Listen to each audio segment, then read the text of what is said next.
Mason is an interesting guy. He's you know, adventurous spirit, I mean, to say the least, if you're in his line of work.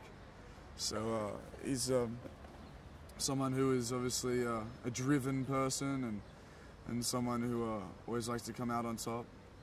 I think that drives him through the whole movie, and he just wants to better himself, but sometimes he doesn't know exactly what better is, and I think he searches for that, and I think hopefully finds it, but who's to say?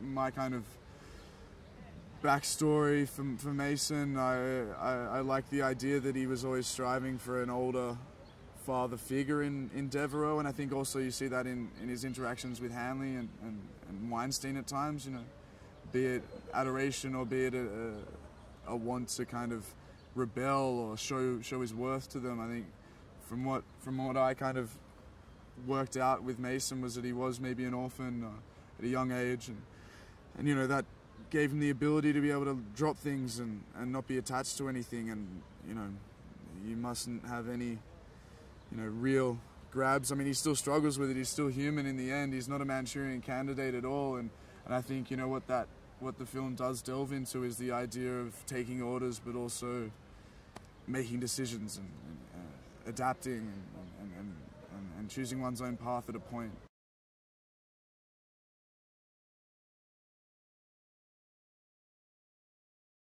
I did some training with some members of the Special Forces here, actually, in terms of arms training, which was a thrill for me. I haven't done anything like that. You know, I've only really shot a rifle on a mate's farm back in Australia, you know, and done nothing military-wise. But it was great to learn all the ins and outs of that, and make sure it was obviously safety first, and that was the first priority. But all the different techniques, clearing a room, stuff like that, shooting techniques. And all that, it's been just an absolute ball. Also the fighting with the stunt guys, all the fight coordinations, it's been great.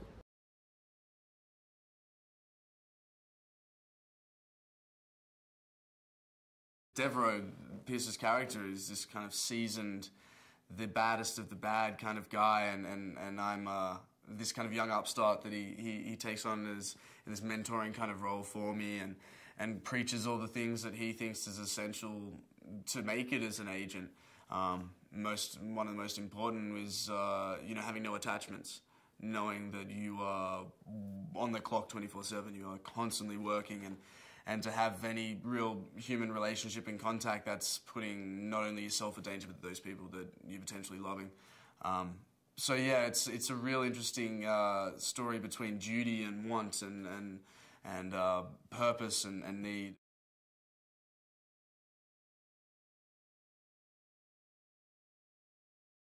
There's just a professionalism that I really wanted to take from him, and I feel I absorbed and learned a lot in terms of being professional on set, and I really appreciated that. Every kind of bit of advice he gave me, I tried to take it on and lock it away, and it was really a treat for me. A very special gift.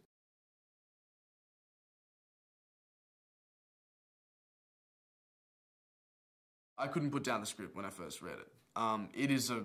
It is a high octane, absolute thrill ride with some, you know, some real interesting conspiracies going on. And I think in, you know, today we're a little skeptical of a lot of things that go on in, you know, Eastern Europe and also in this country and all around the world. You know, no one can really trust the higher ups, I think, and everyone's a little dubious about what they hear on the news and in the newspapers and on the telly and stuff like that. So I think that dose of conspiracy and espionage and mixed with the absolute thrill of fist combat and guns and blowing up cars and chases and stuff like that and all the technology involved, I think it's a real fun, great movie, a great hark back to those awesome action movies of the 90s, where you went and there were consequences and there's, you know, there's high stakes and it's kind of full throttle the whole way.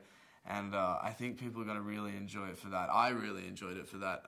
For me, the story was thoroughly engrossing. I loved it.